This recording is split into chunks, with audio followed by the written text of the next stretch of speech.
Quiet on set. Wait, you know what? Wait. Hey, and welcome to You Better.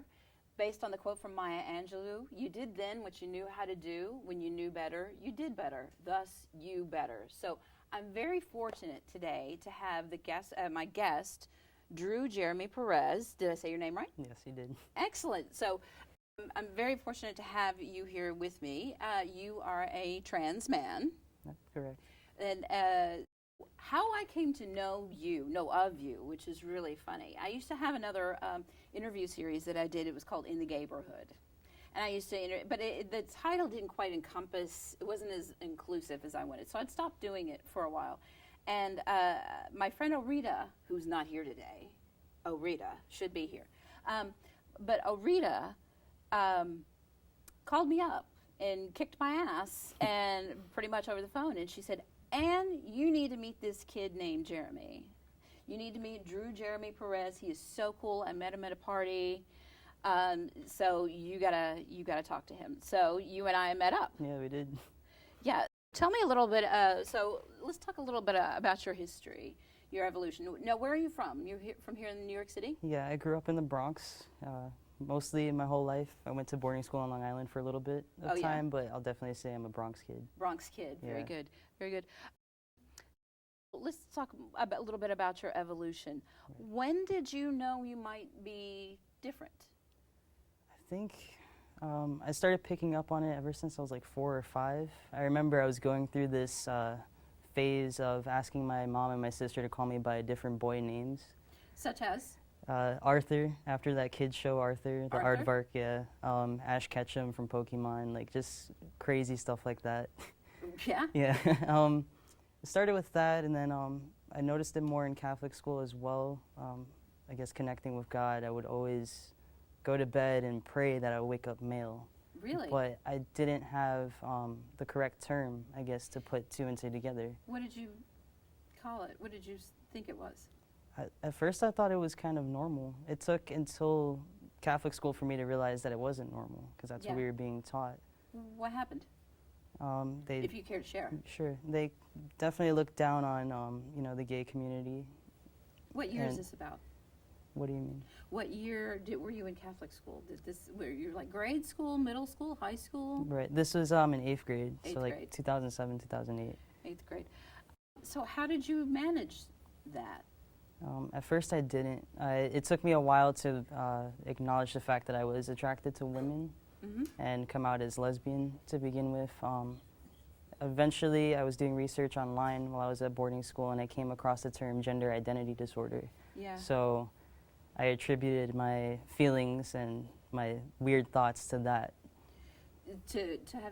To maybe being a lesbian, or to gender? To gender identity disorder. To like Okay. having a mental condition that was not normal. And didn't you love how it was couched as a disorder? Yeah. it's really ridiculous. And how did that, so that made you think what about yourself? It made me feel really horrible. Yeah. At first, I felt it was safer to come out as lesbian to my family and to the school at the time. And how did that go? It went very badly. I got kicked out of the boarding school. My family was very supportive of my first coming out process. They took me back home with open arms. I was fine, but society and like the school, it was very hard. Frowned on it. So you came out as lesbian, and then tell me about coming out as transgender. It took me another couple of years. I came out as lesbian when I was 13 years old. Yeah. I didn't come out as transgender until I was 17. Tell me about that day. Wow. First, I came out to my ex-girlfriend, my now current ex-girlfriend. It was hard because she wasn't accepting of it, so even when I first came out to her, she was begging me to not have that be the truth. So I kind of hid it back inside again, but I was dealing with a lot of depression and anxiety, so it just got to a point where I told her, like, look, this is who I am. It's hard. Yeah. I mean, I came out as a lesbian in the 90s, and it was really hard having people understand. Even as that, I had people, I still have people who tell me, I mean, I'm married. My wife and I have been together for 14 years. We've been married for 3, and I still have people who tell me it's a phase. Yeah. And So I can only imagine what it's like for you. Yeah. I had to educate her for sure, and I had to educate my mother. I came out to my mom shortly after. And after, I guess, the initial shock, everybody was very supportive. I've been very blessed in that way. I know a lot of trans youth come out to their families, and it does not go well. It does not go It does not go well that at all. smoothly. And we're going to get back to that. We'll come back to that. Sure. What resources were most helpful to you? Were there books, movies, online resources? What was most helpful to you? Definitely YouTube at the time. Really? Yeah. YouTube. That different generation, man. Yeah, YouTube was my biggest resource. That was the way I saw that guys were able, other trans men were able to access hormones and like live healthy and happy lives. Who are your role models? Wow. Who are the ones that, yeah. It's a long list, but Mention some. from the YouTube, from Yeah, sure. the beginning, Aiden Dowling. He's actually, I hope it. Isn't he like one who is hopefully going to be on the cover of Yes, was it Men's Health? Men's Health, yeah. That's a big deal. I've been following his story since before my transition, even before I came out as trans, I think since I was like 15, 16. Aiden Dowling, Skylar Kurgel, he's another trans YouTuber. He does music. He's a youth advocate for trans youth. Ian Harvey? I haven't heard of him. Ian Harvey. It's another one. What was your biggest fear at the time when you came out? What were you most afraid of?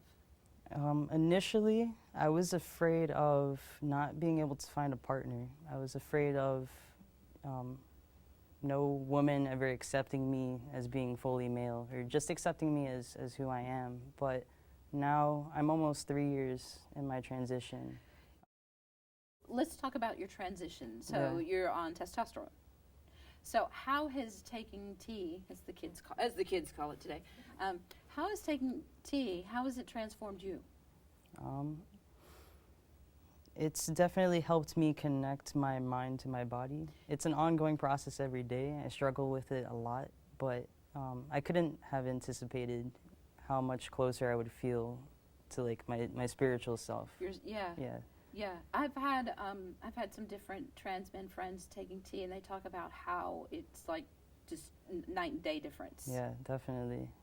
Like the first day, the next day, did you notice a difference? Like, explain, share. Yeah, I definitely didn't notice a difference automatically. It took until about 6 months for me to see the physical difference, and people were telling me all the time my voice was changing. The facial hair is like really a most recent thing, like maybe in the past couple of months. I like your facial hair. Yes, thank you. I love your facial hair.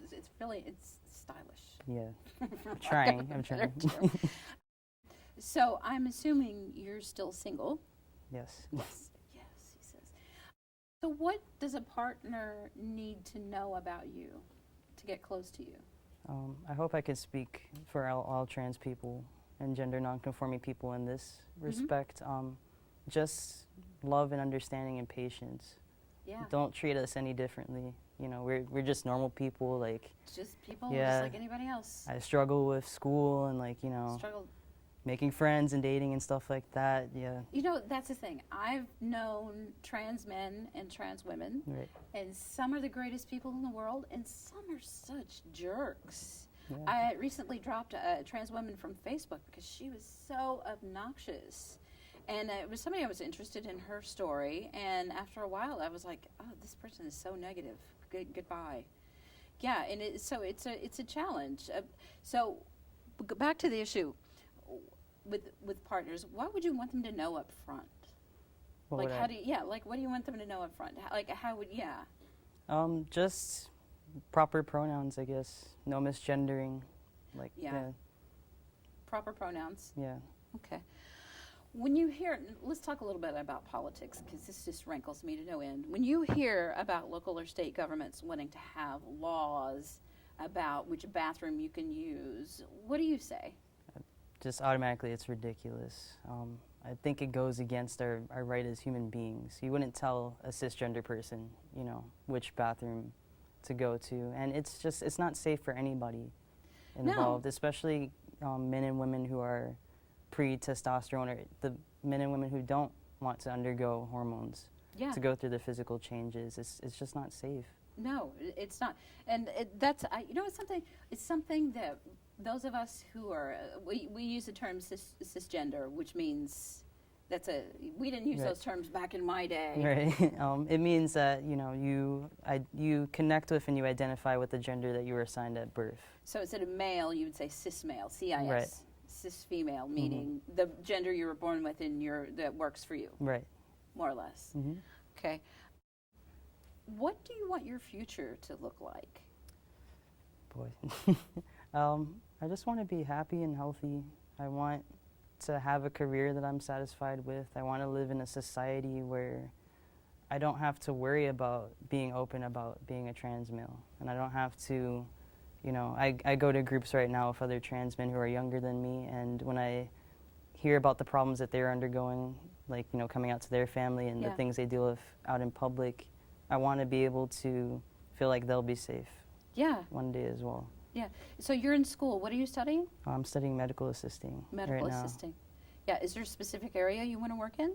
I'm hoping to become a physician assistant in the near future, maybe work in internal medicine or surgery and give back to my community in that way. Yeah. Yeah. My next question, we tell the younger generation, or you're not part of my generation. I could be your mom. We tell the younger generation it gets better. Yeah. But it's not getting better in terms for trans youth, or maybe I'm putting words in your mouth, but when I hear about cases of people like Leila Alcorn, for people who don't know, Leila Alcorn was I'll let you, do you want to tell a little of her story? Yeah, she was a young trans woman. She had her family send her to conversion therapy. They weren't listening to her cries for help, and they weren't just showing her, you know, the love that she deserved, and eventually she took her own life. It's very tragic. She jumped in front of a truck. Yeah, it's very... And she jumped in front of a truck. I mean, just, and you're 17. It just, for me, it breaks my heart to think that somebody at 17 thinks my life is not going to get better. And I'm going to jump in, and she left this really powerful suicide note online. And then she went and jumped in front of a truck. And her family, even when she passed away, they still wouldn't acknowledge who she was. Maybe they have by now, I don't know. But it's stories like that that make me so angry. It's like every week I hear of another trans kid, trans man, trans woman, who's taken their own life. Does it get better? It does get better. I feel a lot of ways we can make it better now. You know, if you're a trans person, or, you know, any member of the LGBT community, definitely reach out to, you know, local groups. Talk to a friend that you're comfortable with. Don't stay in silence with any of your depression or, you know, any ill thoughts that you might have. But it does get better. We have to come together and work. We have to be more visible. To get there, yeah. We have to be more visible. More visible, absolutely. Let's say I'm a parent and my kid comes to me and says, I'm bi, trans, gay, what have you. What should parents know? What's the best course of action? Don't change. Don't treat your child differently. Don't make them feel bad for having these feelings and these thoughts. Support them. And, you know, if you can, go with them to, like, therapy appointments, to doctor's appointments, whatever your child says that they need, just support them through it. Because most parents, when they say, the first thing they say is, oh, not really. You don't really feel that way. It's a phase. It's a phase. Yeah. Did your family say that with you? Luckily, no. At least not to my face. But I've had it from other people that I've come in contact with. Mm-hmm. Yeah. Definitely. Yeah. And yeah. Yeah, I think for, and I'm not a parent, but I think for parents, well, for those of us who are on the spectrum, as we say, we've struggled with this so long internally that by the time we're ready to tell somebody, we forget that the people around us haven't also been struggling along with us most of the time. Right. Now, some people know their kids are gay before their kids are, when they're little, and they're like, oh, yes, we've known. But that for parents, that's got to be incredibly difficult to deal with. Yeah, I definitely. mean, I say that now. I didn't see it that way before, but now I do. Yeah, no, I agree 100%. And that's why I think it's our responsibility as well to be patient with our parents and be patient with our family and friends while we're coming out. You know, educate them as much as possible. And, you know, they have to be patient with us as well. Because like he said, we've been dealing with that internal struggle for so long. It's like you get excited to finally be out and be yourself. Yes. Yeah. For me, when I did come out, one of the first people that I shared with the story was when I shared, and their thought was, how selfish. And I said, what do you mean, how selfish? How selfish of you not to think of your family. It would be different if you lived away, but you don't. Yeah, I was living in Kentucky at the time. And it's just, people don't get that when you're really struggling. You're really struggling. When you're really struggling, Yeah. and for you to tell somebody this, it's a knee-jerk reaction is totally understandable, but people don't realize how hard it is. Yeah. Especially if that's not been your experience. Yeah, definitely. It really is. So, like I said, I've known a few different trans men, and I know what's really, really important to them is top surgery. Is that something you feel comfortable to discuss? Yeah, definitely.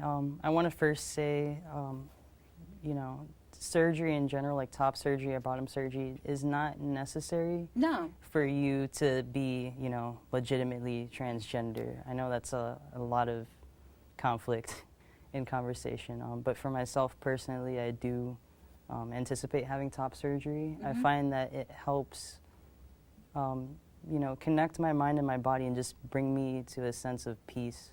Yeah. And, you know, confidence. It's Yeah. it's hard to walk around in a body that you don't connect with, you know? Absolutely. Years ago, I had a friend of mine who was identified as trans, but this was a long time ago. She does use the pronoun she, chose eventually not to identify herself as that. She said, men are just so hard on each other. Men are just too hard on each other. And she said, well, I feel this way. I don't want to identify as that. Mhm. What you have any thought on that? You know, I feel like we all make up our own definition of what it means to be male and what it means to be female. To stay to like one stereotypical, you know, idea Mm-hmm. is not right in my opinion. Yes. Yeah, So, it's hard. what, in your experience thus far, what has your experience taught you about what it is to be a man?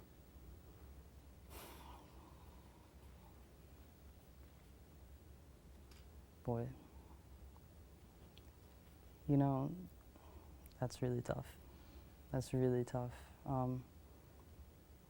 I feel like every day I have to rediscover the man that I am and Yeah. the man that I want to be, because you have people telling you what a man is supposed to look like, what a man's supposed to do with his life and his career, but you know, it comes a time the same way we chose a time when we wanted to come out and decide to be our true selves. Like you have to make that decision every day to just define yourself in that way. Okay. Let's get to some easier questions. Yeah. Okay, we were done with the hard ones. Let's get to some of the easier ones. You are a musician. Yes, Also, I like to you- think so. Yeah, you like to play guitar. Yeah. What's a piece of music that's touched your soul most deeply?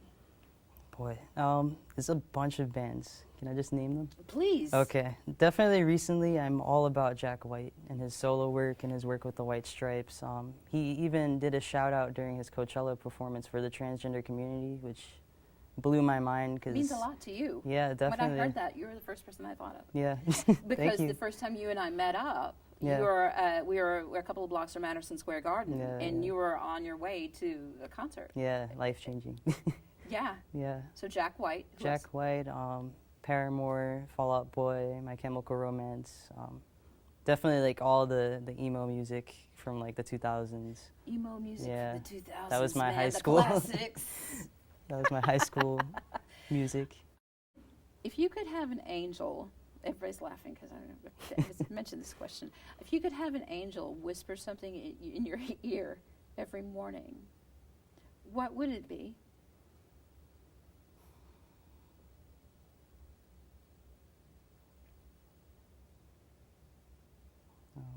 you're normal. You're normal. That's really it. Really? You're just as crazy as the rest of us. Yeah. You can't escape it. But you're normal. You're You're normal normal. just like the rest of us. Yeah. Very Because every day it's like, I feel abnormal being transgender, and even now that I pass, full time as male, like not being able to be as out as I'd like to be all the time, and let other, trans people know that I'm here and, like, I'm still working for what I want. Yeah. Yeah, it's just, it makes me feel out of place, but yeah. Easier question. Favorite food? Ice cream. Ice cream. Yeah. What kind? Can I say Ben and Jerry's ice cream? Sure, you can say Ben and Jerry's. Yeah, Ben and Jerry's. I don't know. They're half-baked ice cream. It's like half cookie dough, half. That's your thing, huh? Yeah, half brownie. That's like my favorite. Favorite movie? Another list. Shaun of the Dead, Silence of the Lambs. That's my favorite movie. Yeah, I think we talked about that Yeah, before. Silence of Why the is Lambs. that one your favorite movie? Besides Jodie Foster, I'm like a horror thriller geek. But what about with that character? There was you may not know this because it was were you even born when it came out? I don't think so. But it was a really big deal because that character of James Gumb is not transgender. He's Right. Sociopath or whatever you Right. want to call it. Mm-hmm. So, but that's interesting that would be on your list because at Yeah. the time the transgender community wanted to make sure that people knew. Right. Hey, that's not us. Right, that we're totally separate from. That's a different right, thing. yeah. We're not all psycho killers, Yeah. so to speak. Some maybe, but anyway. Favorite place to go on a date? I'm a really simple kind of guy. I'm totally fine with just like chilling at home or taking a walk around the city. Anything new. Mm-hmm. You like the High Line? Yeah, I go there all the time. The High Line is just so beautiful. Yeah. Favorite restaurant in New York? A new restaurant, Toscacino. One of my friends just opened it up. Toscacino? Yeah, it's like a Italian, Chinese? Chinese Spanish fusion. It's really awesome. Yeah. And what's a good dish there? Their dim sum. They have these really great this great take on sangria. Mm-hmm. They have like a Chinese version and a Spanish version. The Chinese version has dragon fruit, white wine. It's delicious. When I lived in Madrid a long time ago, the best sangria was at the Chinese restaurants. You'd go with your friends. It was so delicious. It was just, they made it very sweet also, but it was just yummy. And those are dangerous because you can't tell the alcohol. No, you can't. I'm having flashbacks to 1994. You really thought it was important to do this interview. Why? Like we said before, we just need more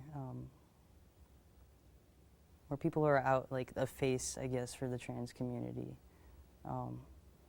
I know when I was, starting out in my transition process, and even now, I always go back to like YouTube, and I'm always looking at, videos of other guys and seeing where they're at and hearing them go through their struggle and going through their triumphs as well. Yeah. So I really hope that, trans youth or even older people see this and they see like, it's okay, it does get better. There are resources, there are people, who are living perfectly normal lives. Very good. If somebody wanted to reach you, are you on Twitter?